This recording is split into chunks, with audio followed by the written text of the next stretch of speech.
Padre, en esta mañana para mí, tarde o noche para mis hermanos en otras partes, venimos ante ti como hijos, reconociendo que tú eres nuestro Dios, nuestro Padre, nuestro Salvador, nuestro Creador. A ti, Señor, te alabamos con todo nuestro corazón, con toda nuestra alma. Alabamos a Jesús también, porque Él es el maravilloso Salvador, que lo dio todo, Señor, para poder rescatarnos de la profundidad del pecado y darnos una nueva esperanza. También te alabamos al Espíritu Santo porque Él es nuestro compañero, el que está al lado nuestro y camina junto con nosotros día a día, momento a momento. Le debemos tanto al Espíritu Santo. Así que en esta mañana alabamos a ti, nuestro Dios, con toda nuestra alma y con todo nuestro ser. Y queremos dedicarnos a ti, entregarnos, Señor. Queremos rendirnos a tus pies, dejar nuestra voluntad en tus manos.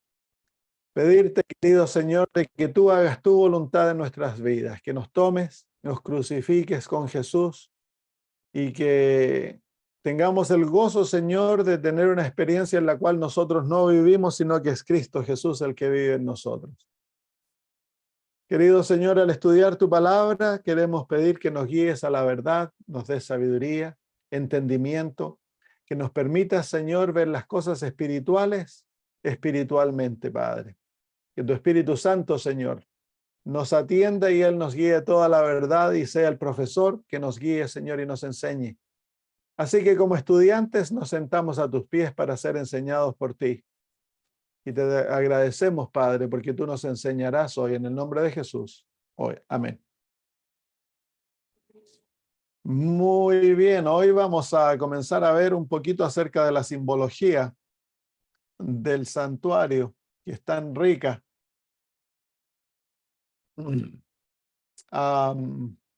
Si me dan la capacidad de compartir la pantalla, ahí está, pastor. sería bueno. Gracias. Ustedes me dicen si lo ven. ¿Lo ven? Ahí. Sí, se fue la pestaña en realidad y aparecen ¿Cómo? otras cosas. Se fue la pestaña, se veía y ahora se fue y aparecen otras cosas. Y ahora Ahí sí, se ven chiquitos. Tiene que agrandarla, pastor. Claro. Ya, espera un poquito. Voy a volver Tiene a muchas hacerlo. pantallas atrás, así que tiene que sacar las pantallas de atrás. No, no me digan lo que tengo que hacer. Es que se ve. Es que se ve como así, como lleno, así. Puras mujeres, pastor, lo quieren dominar todas las mujeres. Y ahí Ahí, se ve, ¿o no? pastor. Sí. Sí, ahí está.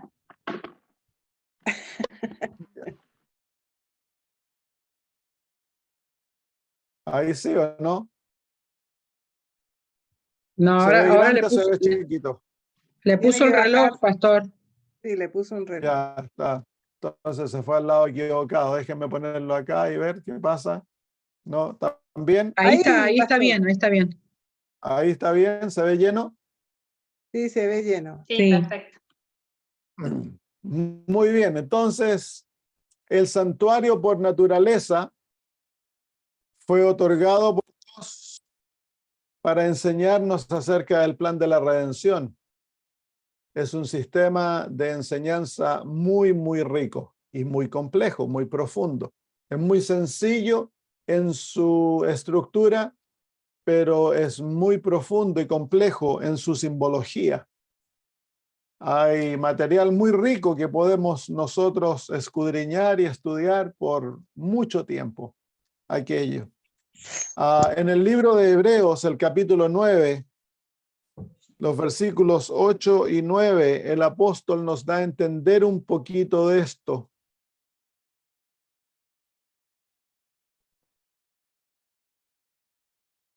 Dice, Hebreos 9, 8 y 9, dice, dando al Espíritu Santo a entender con esto que aún no se había manifestado el camino al lugar santísimo, entre tanto que la primera parte o el primer tabernáculo estuviese en pie, lo cual, refiriéndose al primer tabernáculo, es símbolo para el tiempo presente, según el cual se presentan ofrendas y sacrificios que no pueden hacer perfecto en cuanto a la conciencia al que practica ese culto, ya que consiste solo de comidas y bebidas, de diversas abluciones y ordenanzas acerca de la carne, impuesta hasta el tiempo de la reforma de las cosas.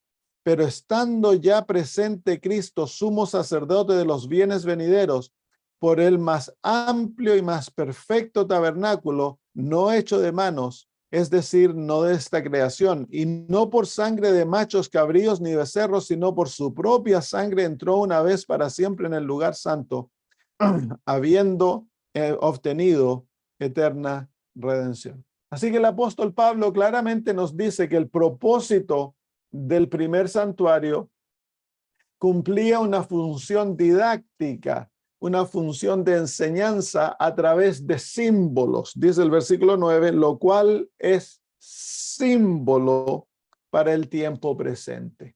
En el capítulo 8, el apóstol Pablo expresa la misma realidad desde otra perspectiva. Dice el versículo 5, los cuales sirven a lo que es figura y sombra de las cosas celestiales, como se advirtió a Moisés cuando iba a erigir el tabernáculo, diciendo, mira, haz todas las cosas conforme al modelo que se te ha mostrado en el monte. Así que el santuario cumple la función de ser una sombra, el santuario del Antiguo Testamento, de ser, dice ahí en el versículo 5, una figura. Y en el capítulo 9 nos muestra que es simbología. Entonces el lenguaje de figura, de sombra, simplemente se está refiriendo a la realidad del santuario, que era un sistema de símbolos que apuntaban hacia una gran realidad. ¿Por qué Dios escoge entonces comunicarse en símbolos? Porque los símbolos pueden expresar una cantidad de realidades en forma muy sencilla. Y también presenta un desafío para el estudiante para que él pueda dedicarse o ella a dedicarse al estudio sistemático de los símbolos, buscando el significado de ellos para obtener así el significado de lo que el santuario deseaba enseñarnos, entregarnos. Ya hemos visto alguno de ellos y hemos visto en nuestros estudios algo de esto, pero ahora vamos a dedicar más tiempo a esto. Entonces, el santuario en toda su totalidad, en el capítulo 25, el versículo 8 de Éxodo, nos muestra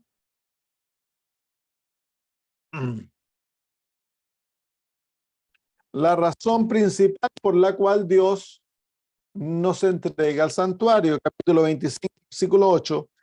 Y harán un santuario para mí, un lugar de morada. La palabra santuario quiere decir lugar de morada. Y habitaré en medio de ellos. Así que el santuario en su totalidad nos muestra el medio a través del cual puede haber comunión entre Dios y los hombres. Es el sistema a través del cual Dios restablece comunión entre el pecador culpable que ha sido cortado de la presencia de Dios. Y el santuario reestablece esa unión y Dios puede venir a morar entre nosotros. Así que ese es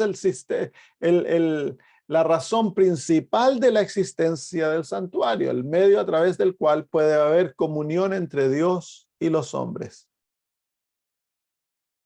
En Hebreos capítulo 8, versículo 5, se nos muestra que el santuario en su totalidad tiene el propósito de ayudarnos a ver y a representar el santuario celestial.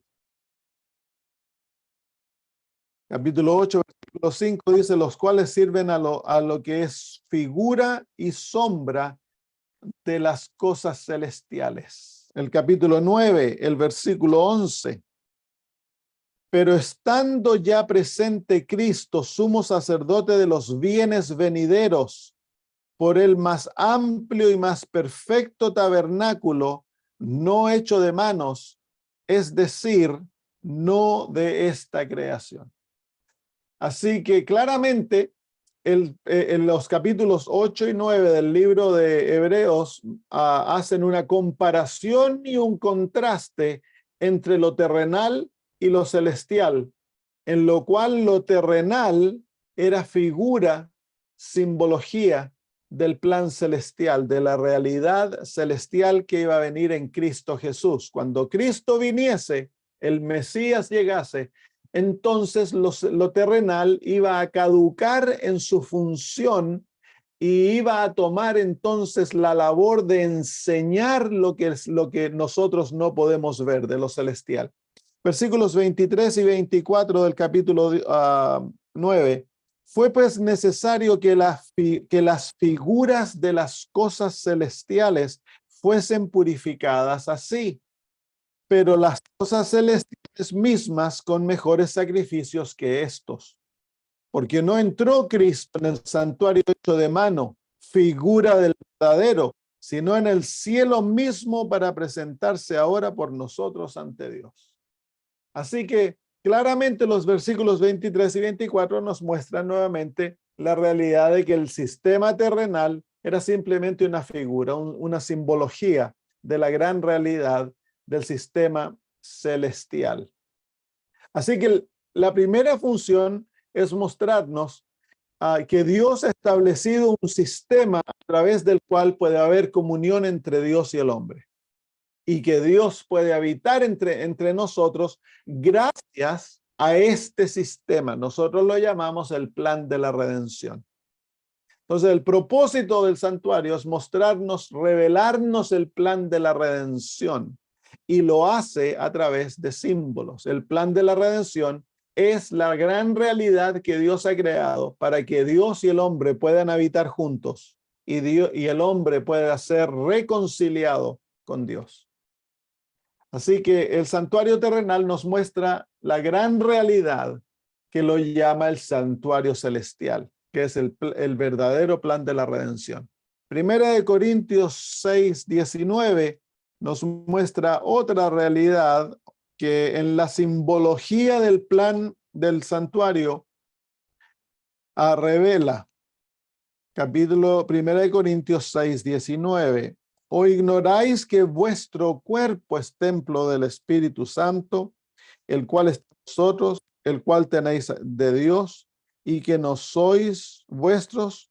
Porque habéis sido comprado por precio. Glorificad pues a Dios en vuestro cuerpo y en vuestro espíritu, los cuales son de Dios. Así que estos versículos nos muestran de que el santuario celestial, el santuario terrenal, también era símbolo del santuario, del templo de nuestro cuerpo, que nuestro cuerpo es un templo donde mora el Espíritu Santo, y el santuario terrenal simbolizaba también aquella realidad.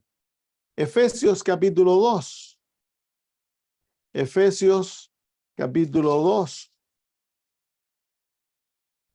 Versículos 19 al 22.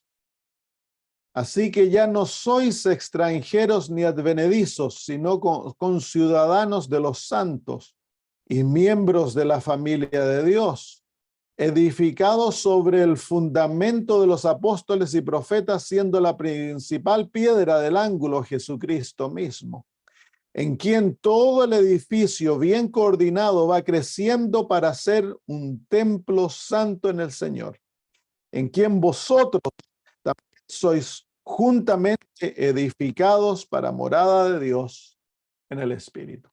Así que la iglesia en su totalidad también está ilustrada por la simbología del santuario, especialmente a la simbología del santuario del templo de Salomón.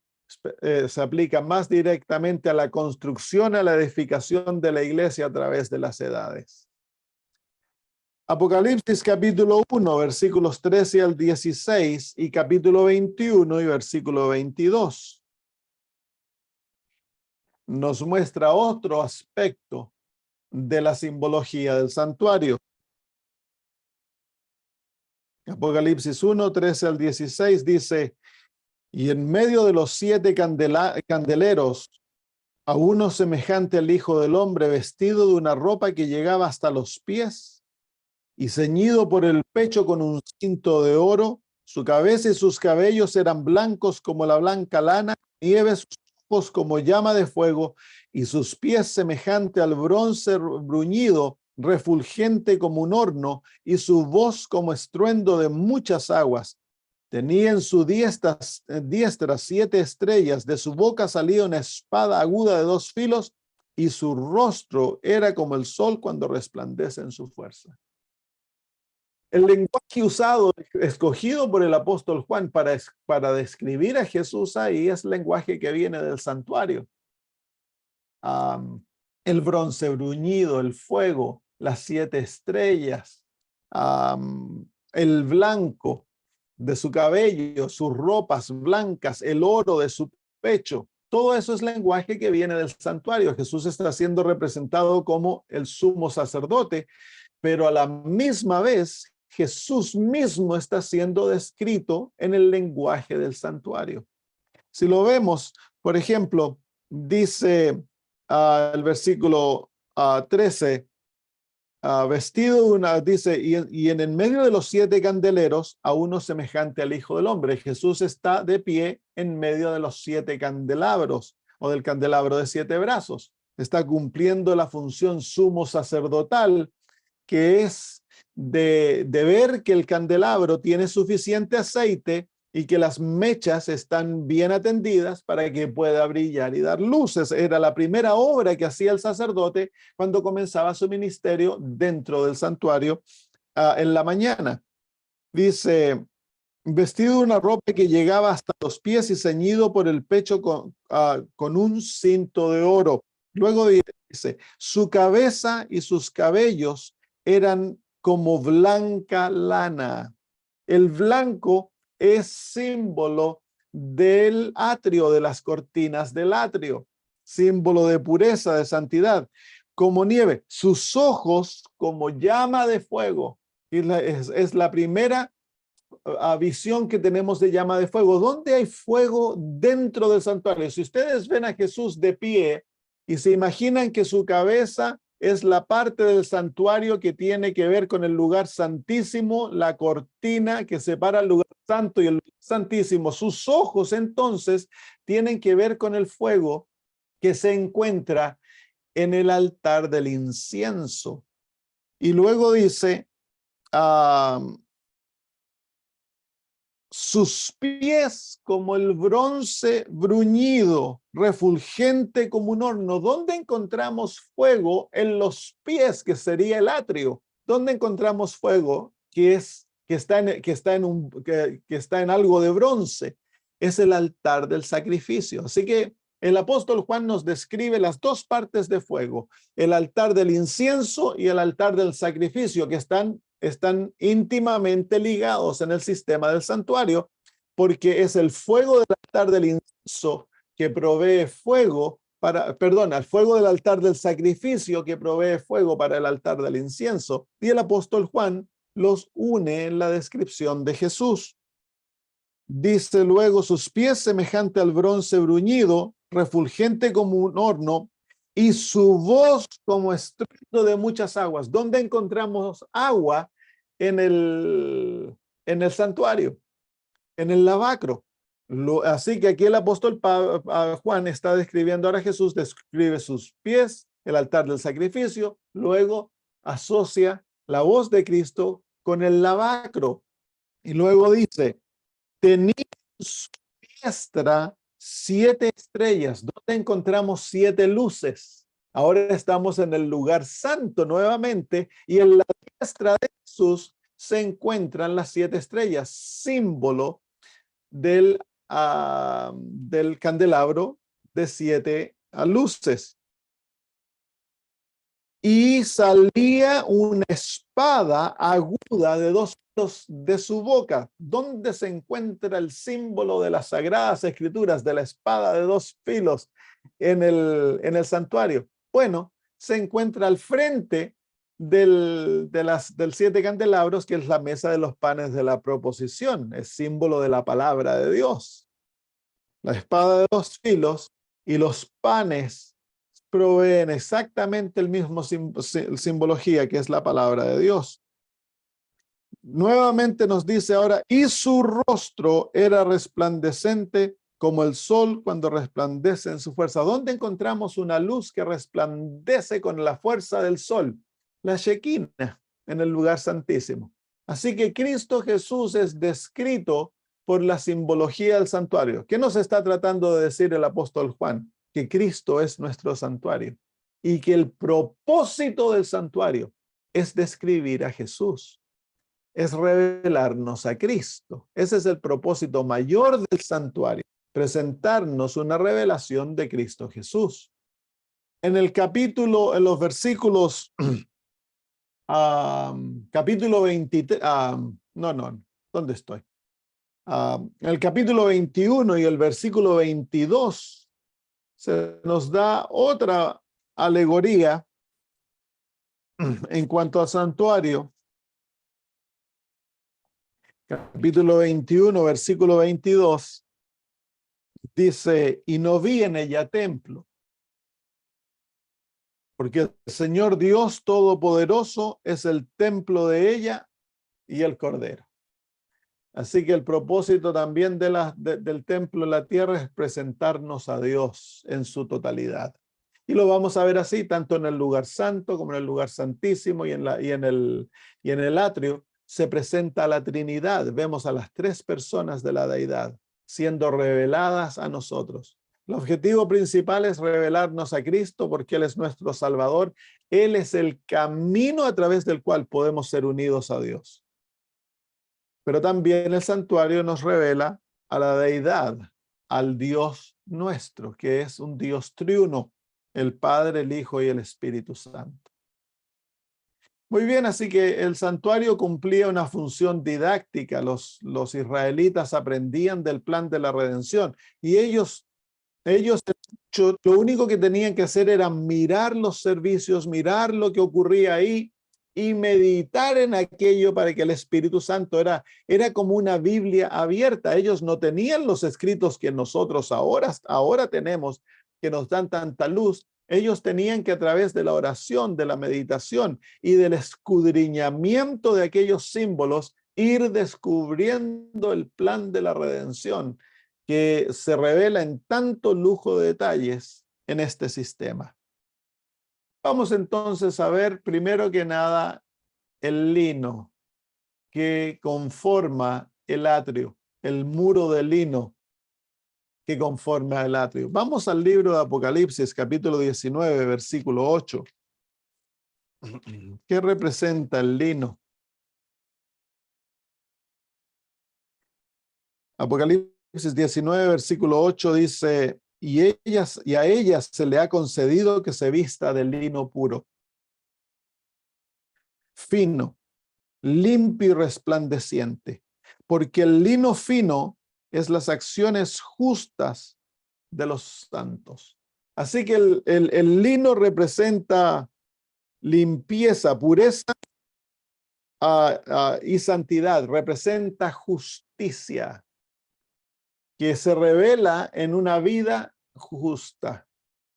Así que la primera lección que el santuario nos enseña, vamos a Isaías 1:18 y ya luego aplicamos esto. Isaías 1:18.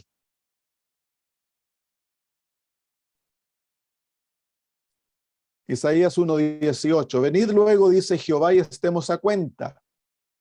Si vuestros pecados fueran como la grana, como la nieve, serán emblanquecidos. Si fueren rojos como el carmesí, vendrán a ser como blanca lana. Así que aquí el blanco, a pesar de que no se menciona el blanco, la nieve es blanca y la lana es blanca, representa pureza y santidad. Así que la primera lección, si ustedes ven a esta foto, se van a dar cuenta que el templo el santuario se encontraba en el medio de Israel, pero Israel estaba alrededor. Ellos no estaban adentro del santuario, estaban afuera del santuario. estaban precluidos, no podían acercarse a Dios. Dios moraba adentro y el cerco o aquella muralla de lino no les permitía a ellos entrar al santuario. Entonces ellos estaban separados de Dios. Era la primera lección. Al mirar el templo, había la realidad de que yo estoy separado de Dios. Dios está allá, yo estoy acá. ¿Por qué? Porque la cortina representa justicia, representa un carácter justo, pureza, santidad, que es el carácter divino. Y yo no soy justo, ni puro, ni santo. Entonces, lo que me separa de Dios es la realidad de que yo no soy como Él. Dios demanda que para que yo more con Él, yo debo vivir una vida justa, pero yo soy injusto, soy malo, soy impuro. Entonces, para acercarme a Dios, yo tengo que obtener aquella pureza, esa santidad y esa justicia. ¿Y cómo he yo de recibir aquello? Bueno, entonces hay una sola entrada al santuario. Y la entrada se encuentra por una cortina que es de completo distinto color. La cortina es azul, carmesí, roja y blanca. Está hecha de varios colores, es muy bonita, es totalmente distinta. En otras palabras, la cortina, la primera cortina, muestra que el camino a Dios se ha demarcado claramente para que el pecador pueda encontrar acceso a Dios. Nadie puede entrar a no ser que se entre por la cortina. Es la misma lección que el Señor Jesús nos enseña en San Juan capítulo 10, que Él es la puerta del, ¿cómo se llama en español? Del redil.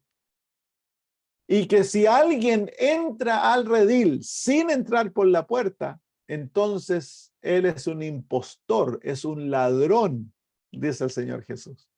La única manera, la manera legal de entrar al santuario, de entrar a una relación viva con Dios, es a través de la puerta que Dios ha proveído. Y Jesús dice, yo soy la puerta del redil. Así que el camino a una relación viva con Dios es que debemos nosotros entrar por Cristo Jesús. Así que las cortinas, como vamos a ver, representan a Cristo Jesús. Las cortinas representan a Cristo Jesús.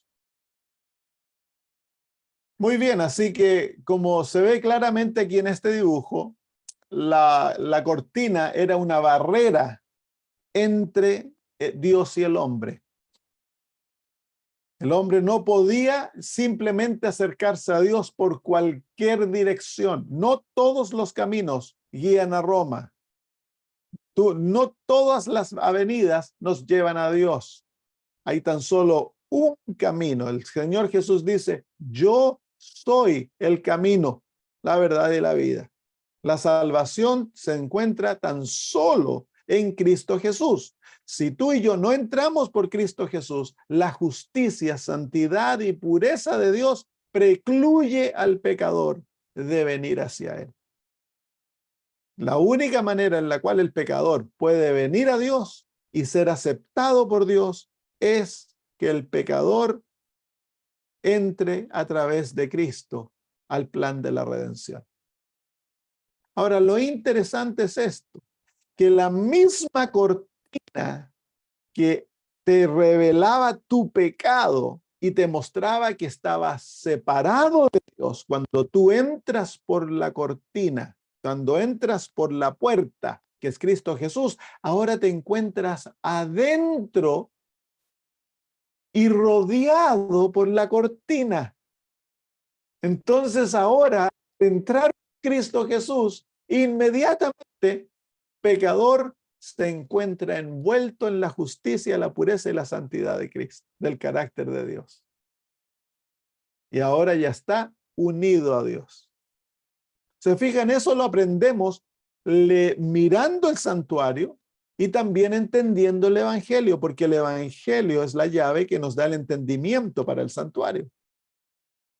Si nosotros no aceptamos a Cristo y nos hacemos cristianos sin entrar por la puerta, enamorándonos de Cristo, somos ladrones. No hemos nosotros sido convertidos. Podemos creer que somos cristianos, podemos creer porque estamos en la iglesia y hacemos nosotros ciertos ritos y cumplimos ciertas funciones, pero esa no es la conversión. Para nosotros estar unidos a Dios, hemos de entrar por la cortina que es Cristo Jesús y debemos estar envueltos en su justicia, su pureza y su santidad, que es símbolo la cortina. Así que la misma cortina que te precluía, ahora te incluye una vez que tú entras a través de Cristo Jesús. Ya te encuentras en el redil, estás adentro, estás ahora en el plan de la redención.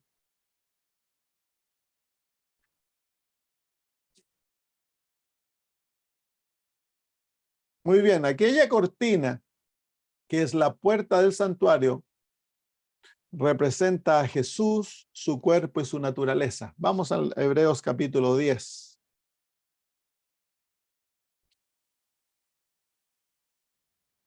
Hebreos capítulo 10, versículos 19 y 20.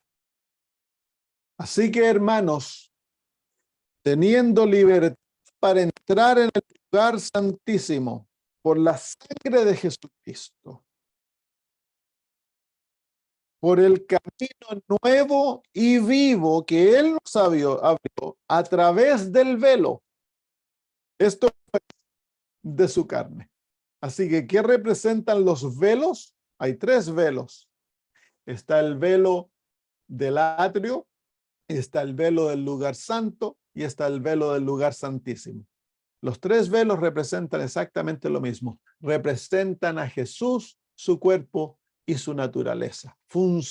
Realidades que Cristo tomó sobre sí. Lo representan a Él en su totalidad. Cada velo representa un aspecto de la realidad de Cristo Jesús. Para nosotros entrar en cada una de esas realidades, ya sea para el atrio, para entrar al lugar santo o para entrar al lugar santísimo, se debe cruzar un velo. Y eso quiere decir de que todo acceso a Dios es a través de Cristo Jesús.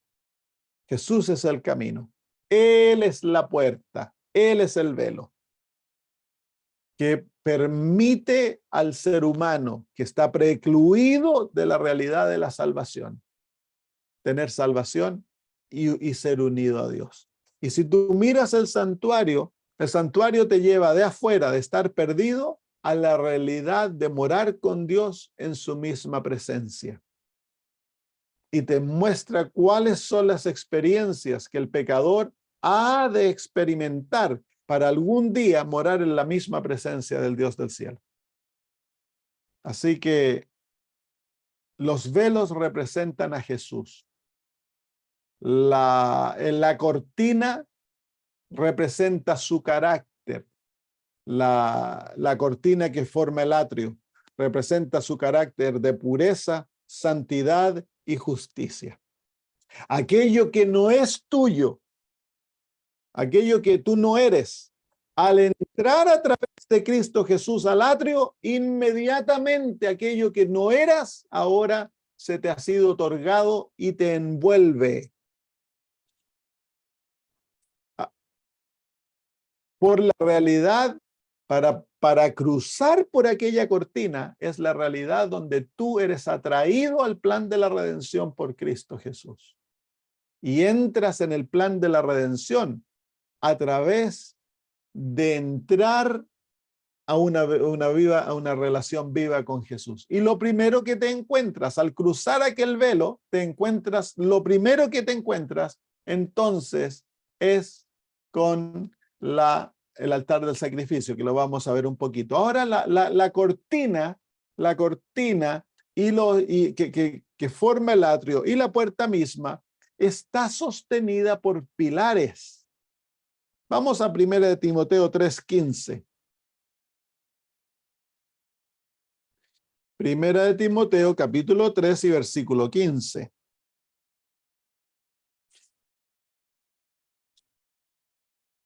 Dice, para que si tardo, sepas cómo debes conducirte en la casa de Dios, que es la iglesia del Dios viviente, columna o pilar y parte de la verdad.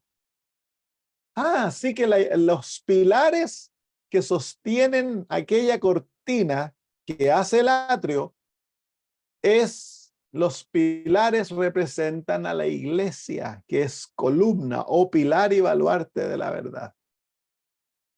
Así que la iglesia es la que revela la justicia, la santidad y la pureza de Dios. La revela a un mundo perdido para que el mundo se dé cuenta que está perdido, y la iglesia misma es la que invita al perdido a entrar Cristo Jesús al plan de la redención. Qué bonito símbolo, ¿no? Así que esa es la función principal de la iglesia. La iglesia ha de levantar el carácter divino en dos sentidos. Uno, para que el pecador se dé cuenta cuán perdido está. Revelar la justicia, la pureza y la santidad de Dios. Su carácter ha de ser revelado al mundo, para que el mundo se dé cuenta que está perdido y que en esa condición no pueden acercarse a Dios, pero también la iglesia ha de revelar el camino, ha de exaltar a Jesús como el hermoso Salvador. ¿Se dan cuenta ustedes que el contraste entre lo blanco, el rojo, azul y púrpura de la puerta es algo maravilloso? La iglesia ha de revelar a Cristo como alguien hermoso, maravilloso. Su carácter ha de ser presentado en toda su hermosura para que el mundo sea atraído a Jesús y a través de él encuentren a Cristo Jesús. Es lo primero que hemos de hacer. Por eso que el Señor Jesús en Mateo 10 le dice a los apóstoles que cuando prediquen han de predicar el reino de los cielos está al alcance. Ha de ser presentado de tal modo el evangelio que todo el mundo se dé cuenta que es sencillo ser salvos. El plan de la redención ha de presentar en toda su magnificencia en Cristo Jesús, para que el mundo se dé cuenta que hay un camino creado por Dios para la salvación. Satanás quiere hacernos creer que todos los caminos guían a Roma. La iglesia ha de presentar claramente que hay tan solo un camino para la salvación. Hay una entrada tan solo a una relación con Dios. Es Cristo Jesús, el Cristo de la Biblia. Así que ahí vemos entonces un símbolo maravilloso en el atrio, en la cortina del atrio.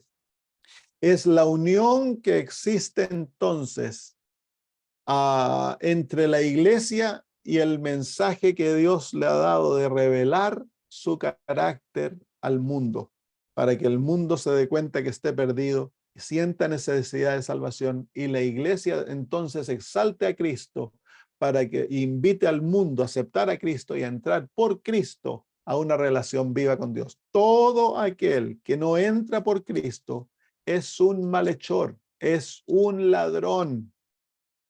Y saben ustedes, yo pienso que yo hasta la edad de 37 años incluso fui pastor y no era convertido. Así que yo era un ladrón, era un malhechor. Entonces ahí podrá ser de que encontramos la razón por la cual hay tantas falsas enseñanzas, mundanalidad y todas las cosas que ocurren dentro de la iglesia. ¿Por qué? Porque muchos están en la iglesia, pero no están convertidos. Son malhechores, la naturaleza de ellos no ha cambiado, siguen siendo ladrones.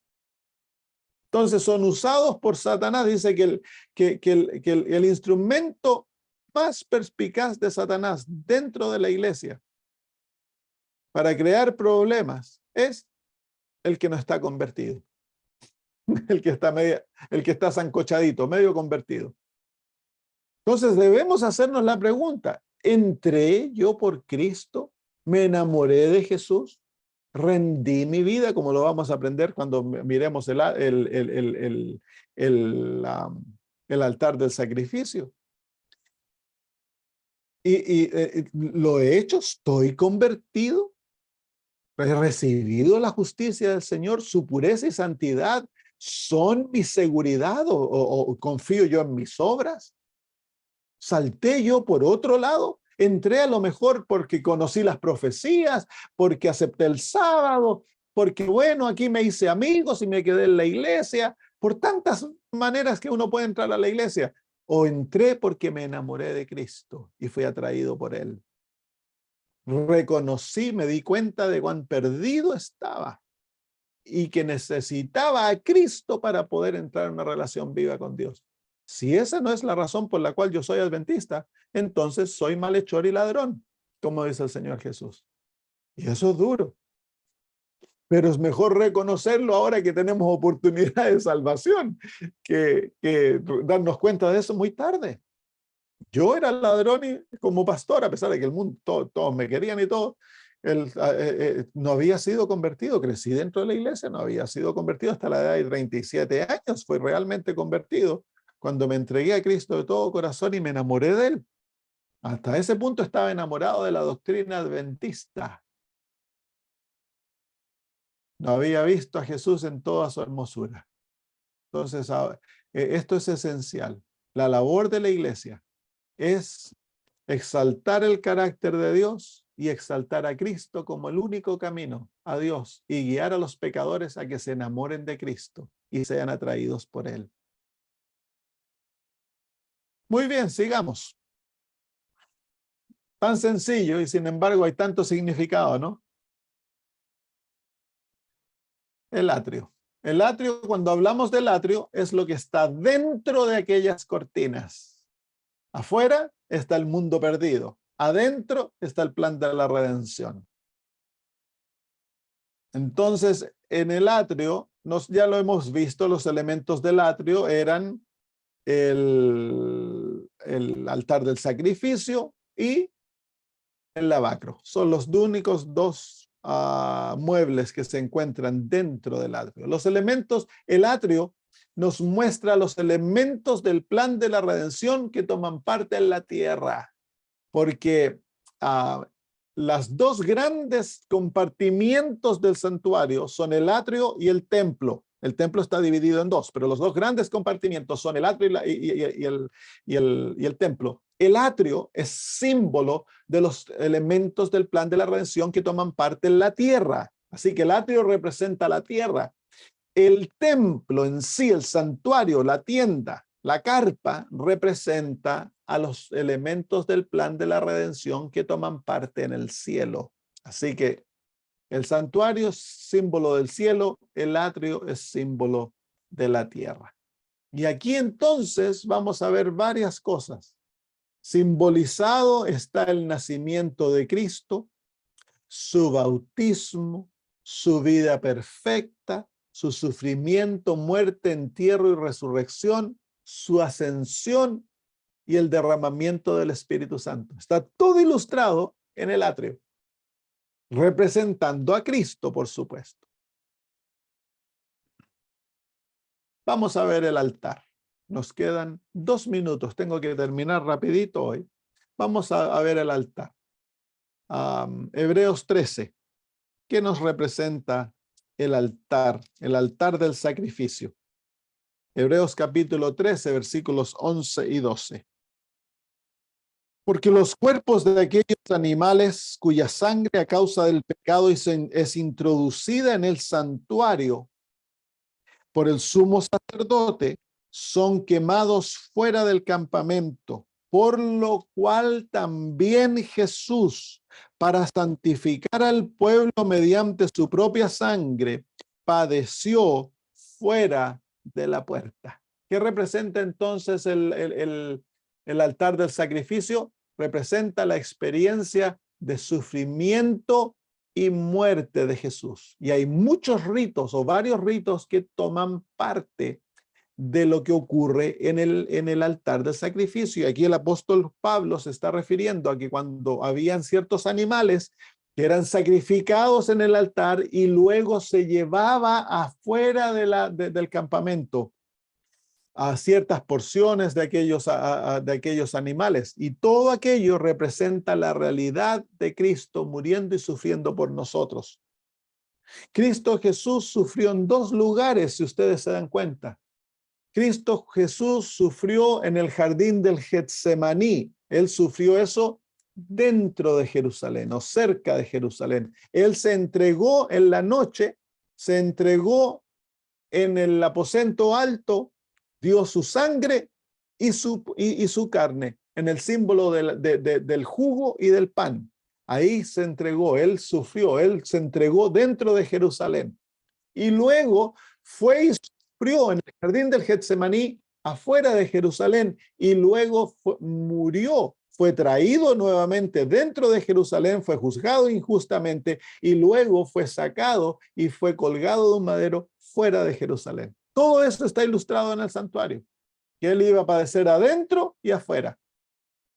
El altar del sacrificio se encuentra adentro, pero habían animales que eran sacados afuera, ilustrando la realidad de que Jesús como sacrificio iba a padecer adentro y afuera del sacrificio, del santuario. Así que aquí tenemos la realidad de la experiencia de sufrimiento y muerte de Jesús está ilustrada en el altar del sacrificio.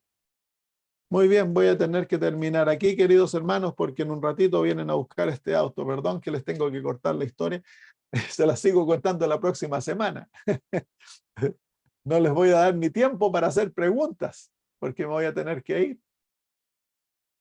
Bueno, espero que les haya dado un poquito de agüita al apetito para seguir estudiando. Aquí es cuando se pone lindo, porque hay tanto que estudiar de esto, tanto. Muy bien, oremos y terminamos. Querido Señor, gracias por darnos un sistema tan hermoso, tan profundo, tan lleno de significado, el sistema del santuario. Queremos pedir que a medida que comenzamos, Señor, a descifrar los símbolos, que nos des entendimientos profundos, Señor, de nuestra propia salvación, de nuestra relación contigo, de la obra de Cristo, del Espíritu Santo, de los ángeles, Señor, de todo cuánta hermosura hay en este sistema. Bendícenos, Señor, al separarnos también y que nuestros corazones continúen unidos en Cristo Jesús. Lo pedimos en su nombre. Amén. Amén. Muy bien, un abrazo para todos.